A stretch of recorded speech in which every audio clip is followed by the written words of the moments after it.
Hi, mine's Phil. I like talking about politics. And as we wait for the new Prime Minister to officially announce new policies, as opposed to leaking ideas to the press, I like to kick off her premiership by looking at what the major problems are that she has to deal with. And I'll not waste my time on problems that neither she nor her party see as problems, like, Brexit. After all, after 12 years of the most reckless Tory rule, there are still plenty of crises that even the Tories recognise as serious problems, even if they don't recognise that they cause them. But first, if you'd like to be notified of daily news in politics, please subscribe to the channel and click the bell notification icon. So as this video goes out, Truss should be conducting her first Prime Minister's questions. Hopefully she's not hiding under the table. Hopefully there will be points of interest which I can discuss in the second video today, but all we can actually expect is for Starmer to set a few traps for the future. Truss has only just begun the job. Her cabinet is just taking shape.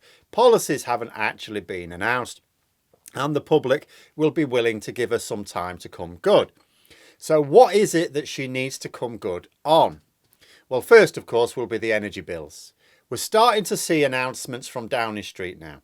It seems that there will be some form of freezing energy bills, and it may even last a while. Although I saw in one Tory paper a suggestion that they would still go up. They'll be frozen, but at a higher level than they are now. That would seem politically risky because Labour's plan is to freeze them where they are now. Anything short of that limits her ability to get the public on board. However, we know that a con is in the works because Downing Street have also said that no new taxes will be needed to pay for the plan. Well, if she freezes energy bills in the ways being widely discussed now in the press and all the way up to the next election, as is being very strongly hinted at, the cost quoted is £200 billion. Where's she going to find £200 billion from without raising new taxes? Selling off Johnson's gold wallpaper? I don't think so. There is no £200 billion just lying around as such. And yes, I know money is an artificial construct, but it still needs accounting for. If she wants to freeze these bills, it needs paying for. There are three main ways to do it. First, as Labour proposes, you take it from the excess profits of oil companies. They're still making profits. They're still making profits in line with what they expected. They're just not making these super ridiculous, unexpected profits. Two, you borrow. Then it gets added onto the tax bill over the next decade or so to service the national debt. Or three, you freeze now and add a surcharge onto energy bills after a few years. This is effectively a bigger version of what Sunak tried to do and became very unpopular. It effectively turns it into a massive loan. But however you look at it, it's still a tax needed to pay for it. Now, if Truss freezes energy bills, it will already represent a massive U-turn on her leadership campaign promises, but it would at least calm inflation down. Even though I suspect she intends to add the money needed onto the national debt, which is not going to be the best long-term way to deal with this. In the short term, it does ease inflation a little. I did say that she'd have to do something massive about energy bills, even when she was saying that she was going to deal with it through tax cuts. Oh, the best way to deal with this is tax cuts. It's like, no. I also said that she'd have to come up with a Tory fiddle that made it look good in the short term, but made us pay dearly in the long term. That's how they deal with everything. Once she announces the plan, it'll then be for Labour to make the political arguments to explain to people that actually it's more costly and a weaker version of their own plan. That'll be the political game on this issue. The second emergency would be energy supplies. Now, obviously, energy supplies and costs are obviously linked, especially in terms of the long-term policies of abandoning our moves away from fossil fuels that were started by the last Labour government, and in terms of the long-term future policies that would be needed to correct it. But in the short term, there are extra issues with supply and some different solutions as well. A massive contributor to the problem is Russia's war against Europe. If you listen to the Tories, it's the entire problem, but it is a massive problem. The Kremlin's starting to crack, though I may finally get a chance to talk more about that later this week. But the point is that Russia isn't all that large an economy. There are 4 European countries which all individually have larger economies than Europe, never mind the West combined.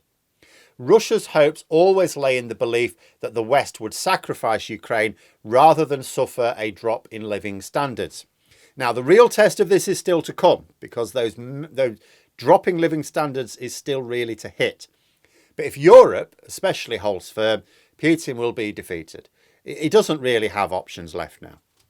And on this point, I will say that I actually expect the government of all the emergencies to do okay on this one, in terms of military support for Ukraine.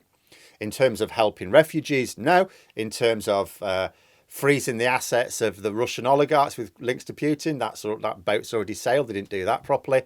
But in terms of support for Ukraine, military support, I see no signs of cracking from within the Tory party. And Ben Wallace, as Defence Minister, has done well in terms of the practical implementation of the policy. It is the one area, it's the one emergency where the Tories could come out of this with some credibility.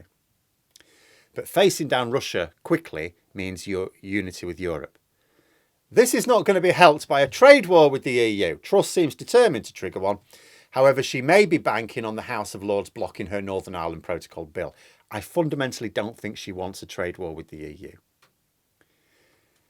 She's the one who put the bill through. She's the one who made the bill really extreme, much harsher than Boris Johnson wanted it.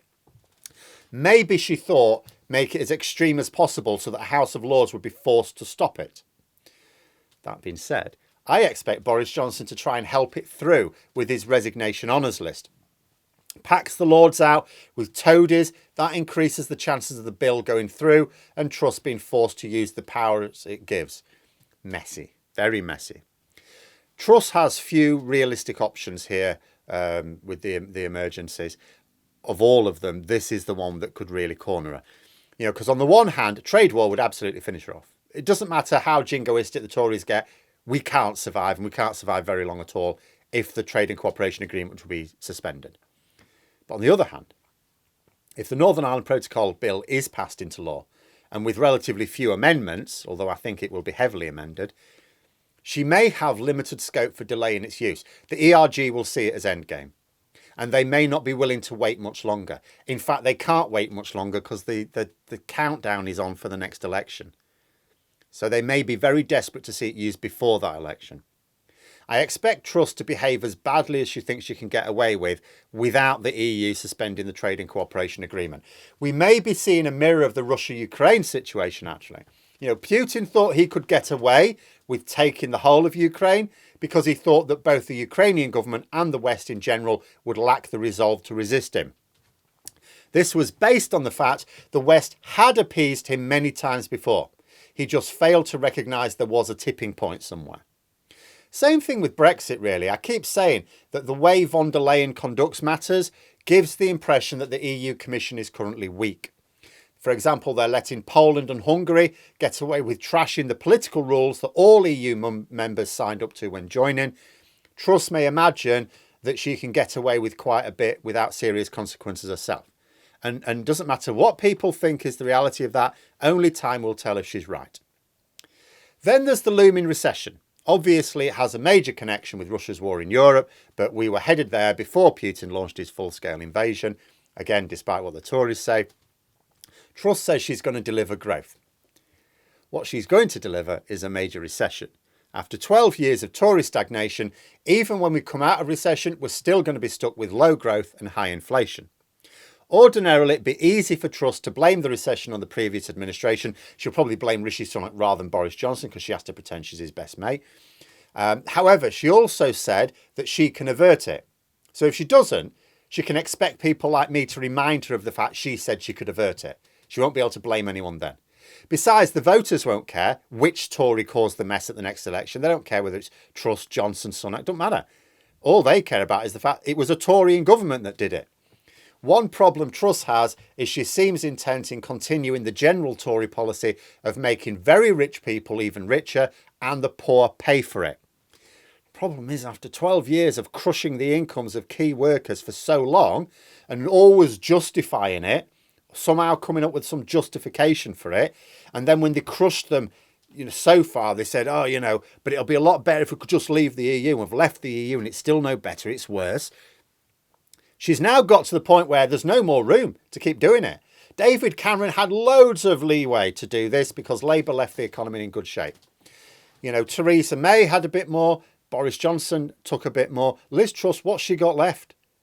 People can't cope. Something major is going to have to give. That brings me on to the next massive crisis. There is sure to be an escalation in industrial action before long. Liz Truss may think she can ignore it and use it to stoke culture wars.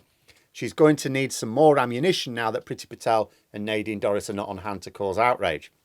But the way strikes works is they cause shocks to the economy. And the way large-scale strikes work is they cause major shocks and aftershocks to the economy. If Truss doesn't take the problems faced by workers whose already meagre incomes have been plunged below the real living wage now, she can't deliver the economic miracles that she is promising. You know, she may be planning on playing the blame game. History shows this does not work. Voters blame the government for problems with the economy. And it doesn't matter whether the government really did cock things up or if the government dealt with it well. Gordon Brown dealt with it well, still lost the election. To be fair, even John Major got the economy firing again after his financial mess, but he still lost as well. Finally, there's the NHS Winter Crisis, a common feature during both this and the previous Conservative governments. Funnily enough, we didn't really get them when Labour were last in power, did we? Healthcare, always a big issue. Boris Johnson got away with it in 2010.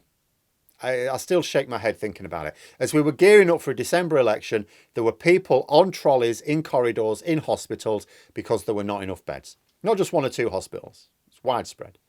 A decade of Tory abuse of the NHS on full show, and they still won the election. But there were advantages that the Tories had then, which they will not have next time.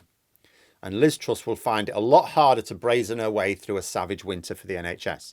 Now you will say there doesn't have to be a general election next year. In fact, it would be madness to have a general election next year for them. But it's not like next winter's going to be any better. And if they wait until the last possible moment to have the general election, the last possible moment, which will be January 2025, that election will be during yet another massive winter crisis. So I have no doubt that she won't address the underlying problems, but she is going to have to manage the politics of the situation if she's going to demonstrate her credentials. And she has to solve all of these emergencies. Now, there are other major crises in the country as well, but the Tories don't care about those, mostly because not enough voters do. But those are my thoughts. Let me know yours in the comments below. Hope you found the video interesting. If you did, please click the like button. And if you'd like to support the channel further, the join button for memberships. And until next time, I'll see you later.